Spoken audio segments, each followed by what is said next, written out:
All right. Good morning, Doug. We are here today with some Q&A from our viewers. Let's see. First question. What does Doug think of the monetary regression theorem, or why fiat currency is impossible according to Ludwig von Mises?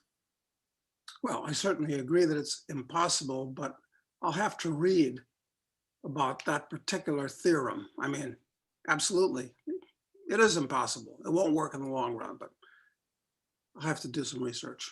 Okay, they did send us a link for this article that they think is very good from a guy I've heard about before recently. His name is Rafi Farber. So I have a link for you in the notes I sent you, and just if you have time and interest, take a look. Yeah, very good.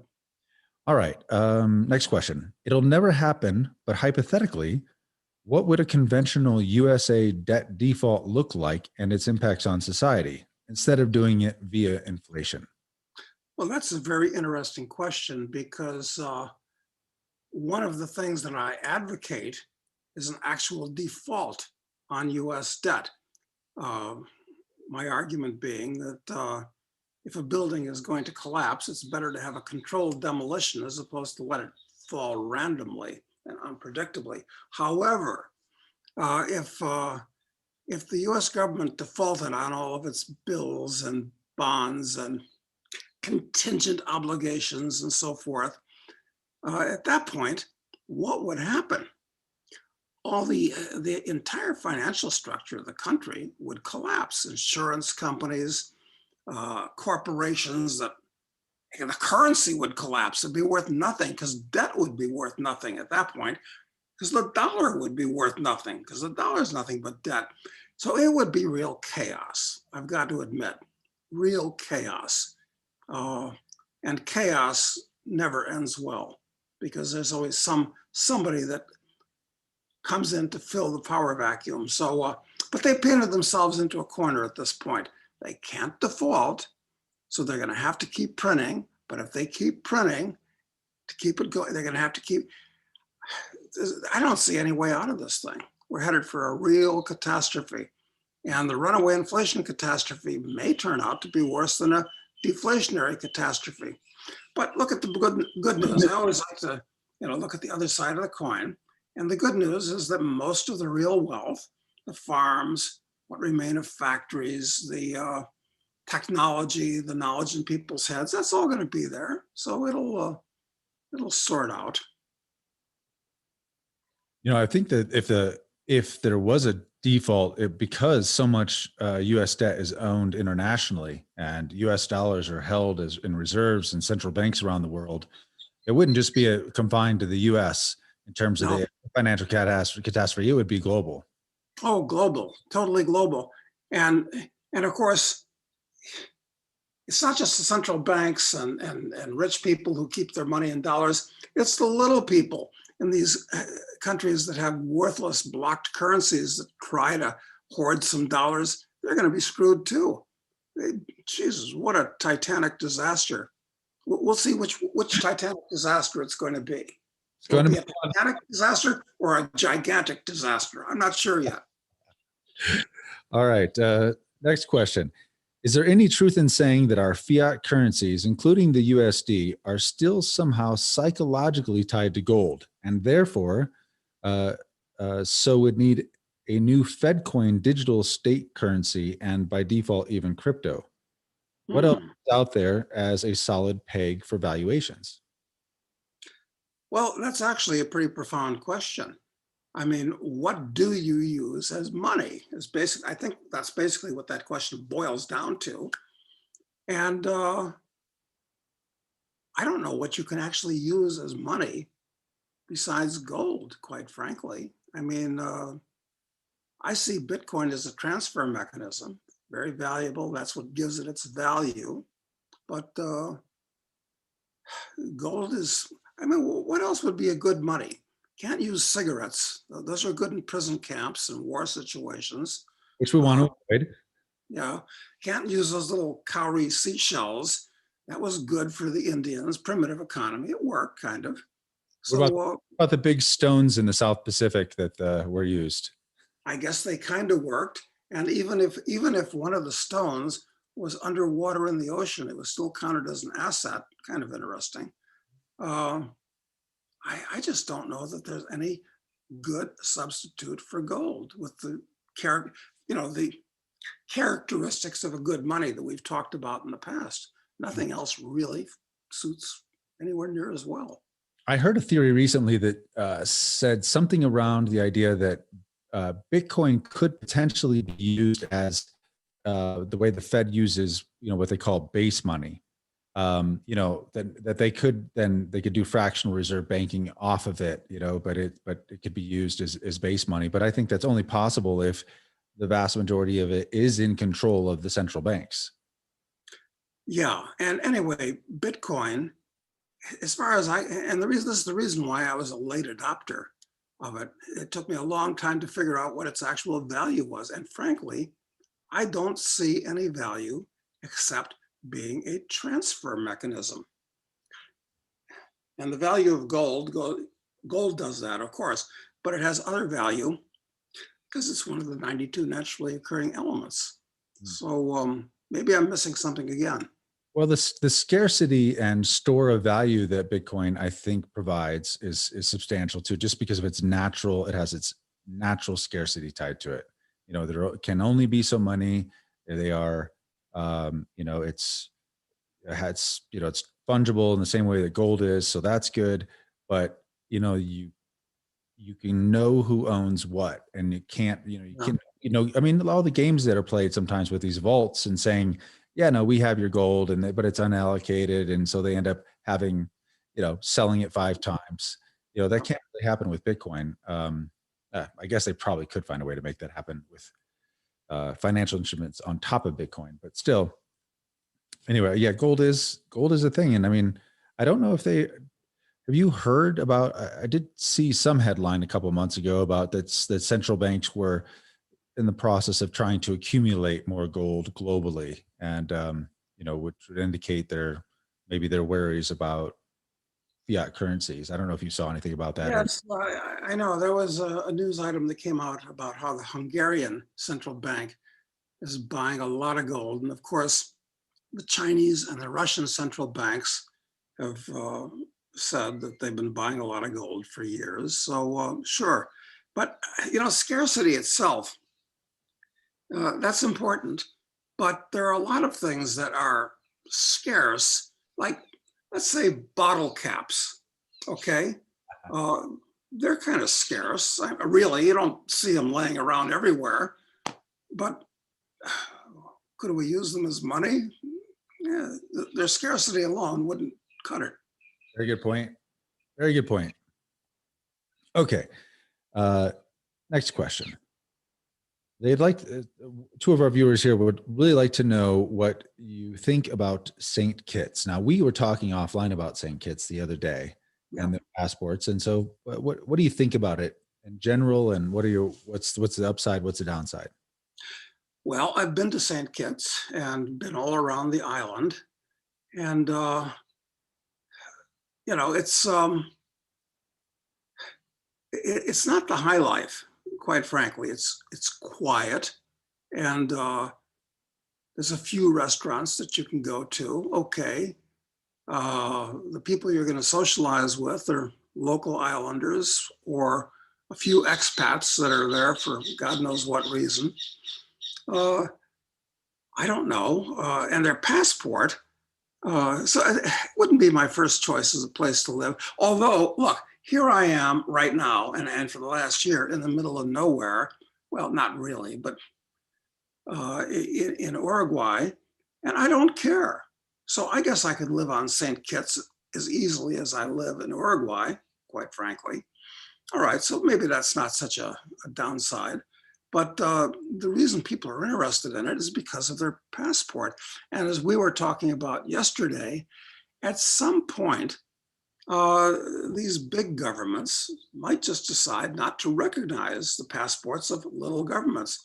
And of course, the fact that you've got to have your COVID passport and all that type of thing adds into this complication.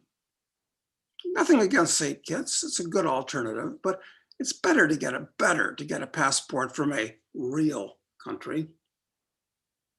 Yeah, it does seem like these countries where they offer these economic citizenships, especially these minor island countries, that they're, I mean, it's a huge part of driving their economy is selling these things. And I mean, I think actually as part of it, is it St. Kitts where you're paying into the, they call it the sugar fund, as part of it. And the thing about the sugar fund is the sugar fund is actually, um, it's a replacement because the island used to produce sugar, Yeah. but they no longer produce sugar. And the idea of this income that they get from these passports is supposed to replace the actual production of something that they used to have. Uh, and which is, it seems like a bad situation, which makes it pretty unstable. If passports, that business dries up, they get too much pressure on them for one reason or another, they could easily pass a law that identifies all economic passport citizens as second class citizens. I mean, not allow you to renew your passport. I mean, there's all kinds of potential risks there, but it has been a decent passport for people for the last, decade for sure. Yeah, that's right. And one of the problems is that these backward little third world countries are always mismanaged, almost always mismanaged. So what have they done? I mean, St. Kitts is bankrupt, actually. They've pissed all that money away.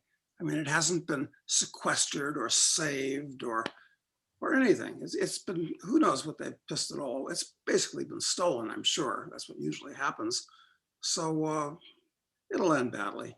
Well, I heard they have guaranteed employment for locals. So if you go into a local cell phone shop, there's a person who might have been otherwise working in the sugar industry who is there just to open the door for you, and so the government requires the employment of individuals. And so a lot of the funds, the sugar funds, from what I understand, actually go to for make work jobs for the islanders. Well, that's interesting because, of course, if you wanted to start a business for some reason in St. Kitts, uh, it, many of these countries require 50% local ownership. Oh, and who wants to have a local partner who like that? Yeah, exactly. Exactly. All right. Next question. Has Doug had any experience in storing gold in either Singapore or Switzerland? If so, how was the process? Well, I'm much more familiar with Switzerland, and it's not practical at this point because you can't. I don't believe that an American, and it's just Americans basically, can even open up a safe deposit box in a Swiss bank these days. They don't want your business. You're just too much trouble, too much of a liability. Uh, so forget about storing gold in Switzerland. I don't know about how it's working in Singapore these days, but the empire has its tentacles out everywhere, and it doesn't want to see you do that. So that's all I can say about it right now. What do you know, Matt? Anything else? The only thing I don't know about what they allow or not, but I have a friend who has had gold in Switzerland for decades. And he has literally a ton of gold in a Swiss vault. And because of timing or whatever, it's sort of unknown. It's not in the system. It's not tied to his name or whatever. Within U.S. records, and he always assumed that if he needed it, he could go get it, or he could have it shipped to wherever he wanted to go in the world. But with when COVID came around, I remember him telling me, he said, I don't even know if I can get it. I don't know if I can get it here, or get it here without substantial cost to me, because it would have to show up in the system, and there'd be consequences maybe about that, tax wise or whatever else. So the strange thing is, you have Not accused of money laundering. I mean, it's exactly. And so part of the thing is, you think of these safe in the before times, as you say, having assets stored in secure locations around the world seemed like the obvious correct idea. But as travel is restricted, as controls are put in place, it seems like that is not the foolproof plan it once was. That's right. I mean, travel is horrible. Tom Dyson, in his blog today, he took his family to England because his mother died or whatever. And what he noted was that even though the plane that they were on, flying from New York to Heathrow, was 90% empty, so there's very little travel going on, still it took 90 minutes, even though all their papers were in order, 90 minutes to get through immigration. And he mentioned that it's a scandal in Great Britain now that most people are having to wait 7 hours standing in line at Heathrow. That's what he said. That's boots on the ground information. So no, traveling is a nightmare today. I dread going back to the empire in a couple of weeks. Well, the empire eventually may come to you, Doug, you know, the way we think we're expanding. So, okay, let's see. Next question. Can you ask Doug if black markets tend to be a leading indicator for inflation compared to traditional markets? It seems retail is okay at having a set price with no inventory, but when it comes to items that are scarce, the black market or secondary market seems to price in the scarcity rather quickly.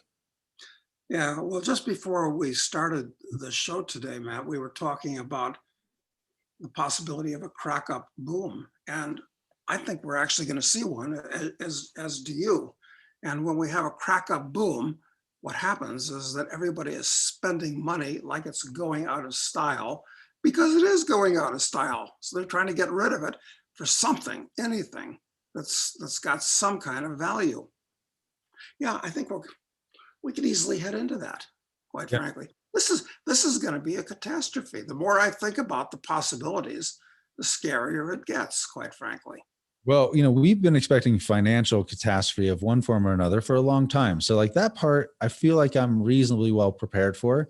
It's the other parts. It's the vaccine passports and the social disorder and, you know, the woke mobs and things like that that worry me most, because at least my mind has been oriented to, you know, the financial cataclysm must come at some point. It's coming. Yeah, but it's like Clausewitz said, no battle plan survives the firing of the first shot, or as Mike Tyson put it more succinctly, everybody's got a plan until they get hit in the mouth. It's true. That's true. That's true. Let's see. Um, let's see. Does Doug and John, you have any plans? And I think we've answered this question before, but do you have any plans to give Uncle Maurice his own book? Yeah, well, we've talked about, John and I have talked about that. And actually, we've talked about giving a Rainbow her own book too. The world, not to be PC or anything like that, but I think the world could use a feminine hero in the Randite as opposed to the woke tradition. Yeah, we'd love to do all that stuff. But the current series, we've got a total of 7 books planned. And where are we going to get the time to write them all, plus others?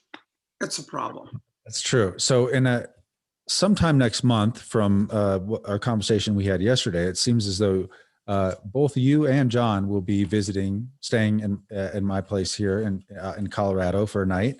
And I was wondering if, John doesn't seem to like the public eye so much, but it would be really fun to do a live stream with you and John and really let people who are big fans of the book ask you questions about it, because we get them all the time. And, and also I'm personally curious about the process. You guys are like, what being good writing partners seems like it's so rare to find. So if you can convince John to do that, that would be fantastic. I know our viewers would love it.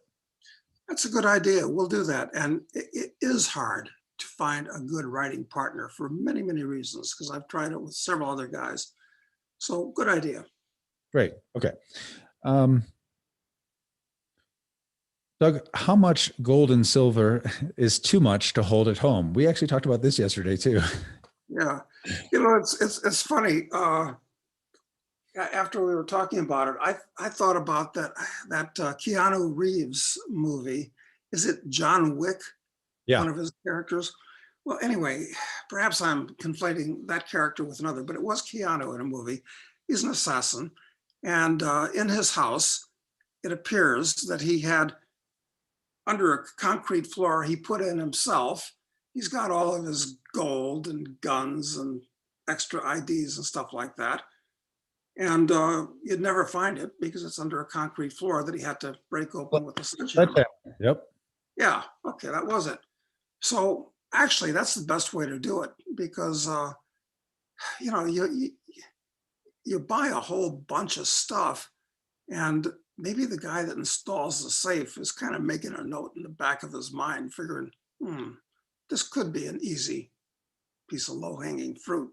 Just so I And think you got to be a do. I think you got to be a do-it-yourselfer if you've got significant assets. how much is too much? Yeah, well, that's kind of a cosmic problem, isn't it? You know, I think it was Mae West said something like too much of a good thing is great, or something like that. I don't know. I don't know. You know, I bought a few valuable things myself over the course of time. When I felt flush and bought something that, you know, is obviously valuable. And I actually think, you know, is it idiotic for me to display this in my house? Because, you know, one girl tells another, and I might be actually inviting a thief, which would present other problems because then you got to deal with them, and that somebody might get killed. Who knows? Yep. So hopefully not. I wouldn't be me, but you never know. So I don't know. It's a good question. Maybe look. It's best to maintain the attitude of a Taoist monk.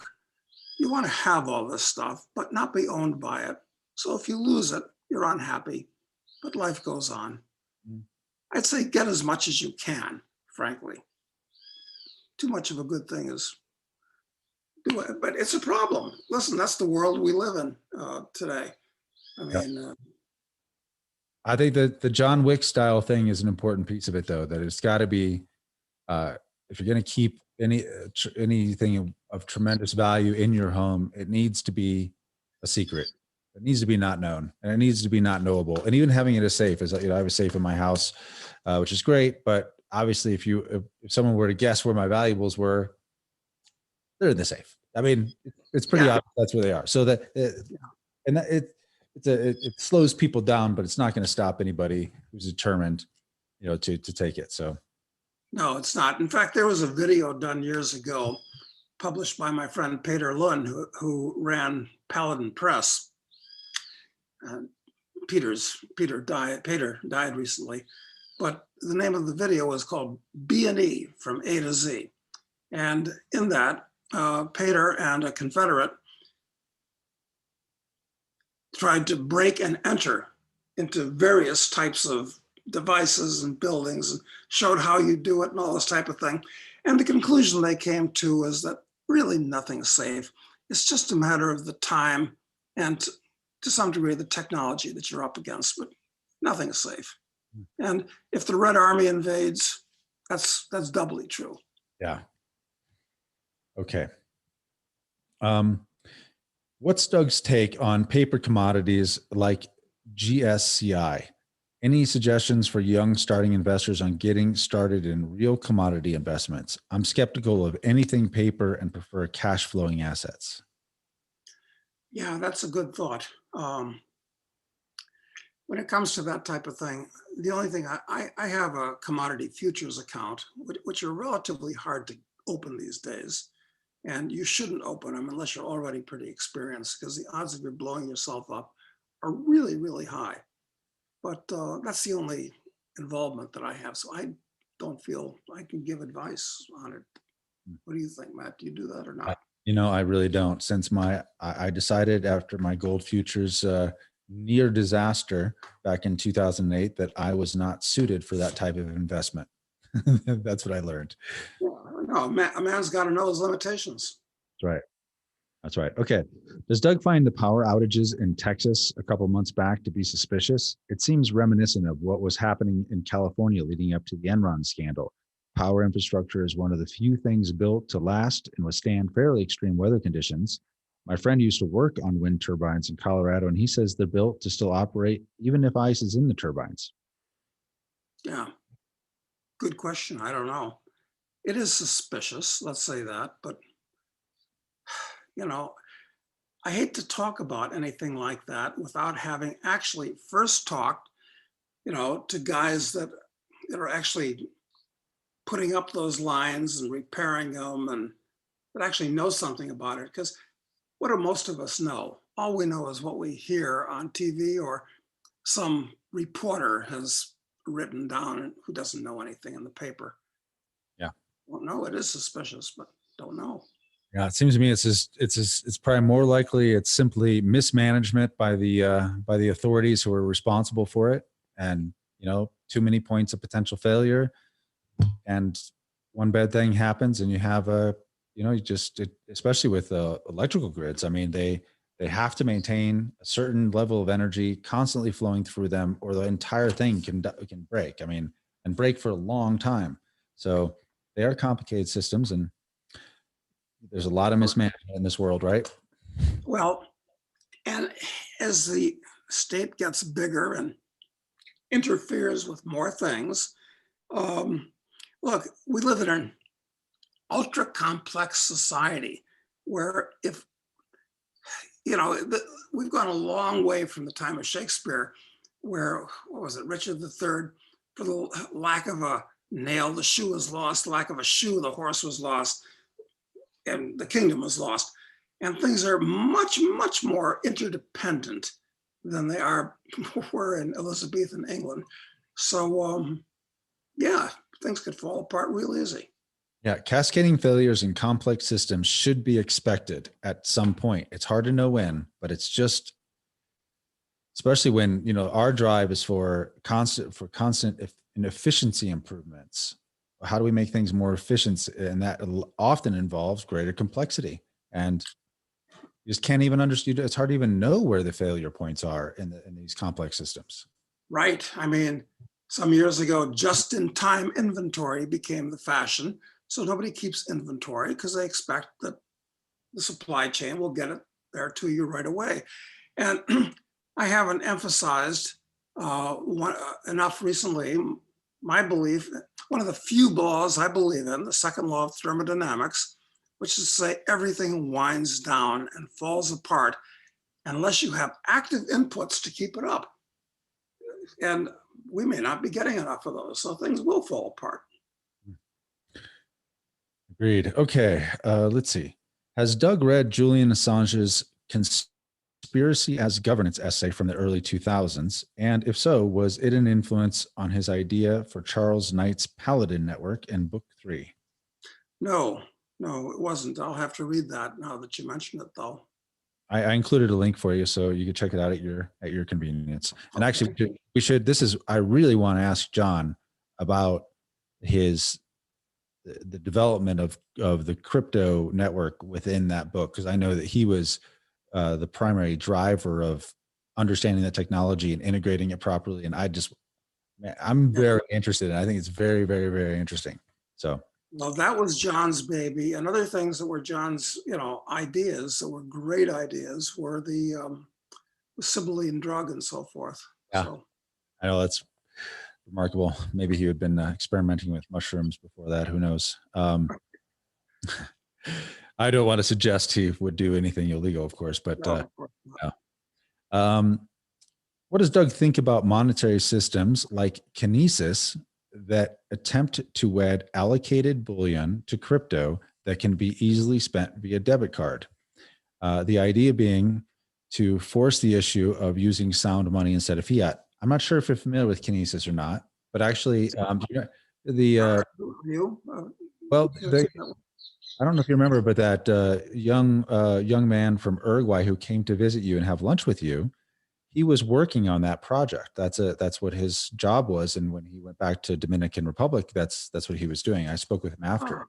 Okay, It's a gold-backed cryptocurrency, and it's interesting because the primary bet is on gold. But the problem, some of the problems with gold is that it is more difficult to transfer, obviously, than using your Visa card or something. So they're trying to bridge that gap. But the problem I had with it wasn't there a company I don't know if it was called Bit Gold or something like that in, the 90s and early 2000s that, the feds went after hard Hmm. what they're doing. I don't know if you recall that or not. Yes, it was called, I think it was called BitGold. And actually that was run by an MD named, God, I'm trying to remember his name because, I spent a day hanging around with them. And yeah, that could have been $1 billion enterprise, but yeah, it fell apart. The problem with these things is Eugene Jackson, was that his name? The doc, anyway, I think it was, come to think of it. But the problem is third party risk. I mean, it's even if you trust the person who's storing the physical gold, that's great, but that's a big hurdle to overcome. What if somebody steals it all from him? You know, I mean, if you got, in a place that's not Fort Knox, you get a gang of criminals or, some unemployed mercenaries, and they just decide this is some low hanging fruit. Let's go for it. Now what happens? Exactly. And the fickle finger of the government also, I think, was Hmm, his biggest problem. that's right. Yeah. So those are good idea, problematical. All right. I know we only have another 3 or 4 minutes before you got to go. So let me just get a couple more questions in. I think this one is interesting because it relates to me. How did you meet Matt, and how did he get lucky enough to be able to create this project with you? Well, the project that we have now was your idea. I wouldn't have thought of it, frankly. I mean, it's kind of not in my ken. And we met in Buenos Aires in the early days of the Estancia de Cafayate project. That's right. I was one of the first buyers. In fact, I posted in our so I launched, I'll get into this really quickly. I launched a membership program using YouTube's paid services where you can pay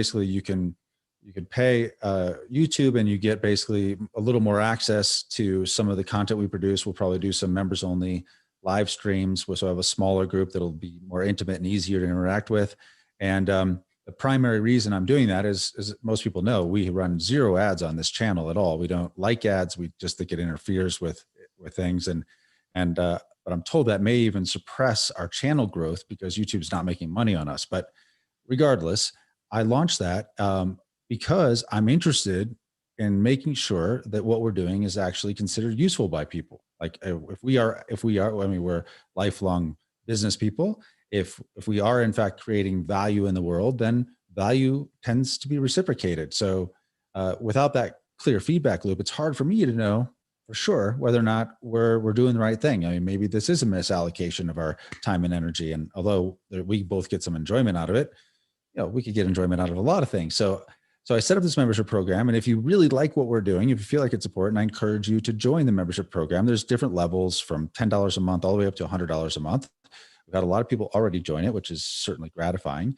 And for those who are totally against giving YouTube any money whatsoever, I added at some members' request a Bitcoin address where you can send a donation if you'd like. Now, I bring all that up because within that, I posted some pictures that are members only pictures that you can see in YouTube, old pictures of some pictures of you and I, Doug, from Albania and from Uruguay, and some others that are on there. And I also posted a picture of me holding my son standing by the plot lot marker for the lot that I bought in Cafayate. I think it was G02, I think is what it was. I just looked at it when I posted it. So yeah, early days of Cafayate, and there was nothing there at that time. Just a couple of signs in the dirt, really marking lots. That's all there was. But Yeah, it was terrifying when the golf course was being built because they turned that nice field into something that looked like the Sahara Desert. And I said, what kind of havoc have I wreaked here? It worked out though. But it did work out. And I think one other question someone asked is, hey, with this, maybe projects like Cafayate, which you considered a failure at one point, I think, or disappointment at least, maybe the things like that really are a matter of timing, because now more than ever, people are really looking for a safe haven. And that Cafajate sounds very interesting to a lot of people, and I would encourage people to check it out. It's L'Estancia de Cafajate is what the development is called. And if you just even Google Cafajate, CAFAYTE, you'll find your way there. And by the way, do you know I owned that domain too, and I sold that to David Gland, cafajate.com. Yeah. Interesting. Yeah. So anyway, all right. I know we got to go because you got to get on another call to find out about an investment opportunity that's being presented to you. So I guess we'll just leave it at that for now, and then we'll be back on Monday. Okay, and do have a good weekend. Forget the safe weekend bullshit, but have a good one. Yes, make it count. All right. Thank you, Doug. Appreciate it. Okay, Matt.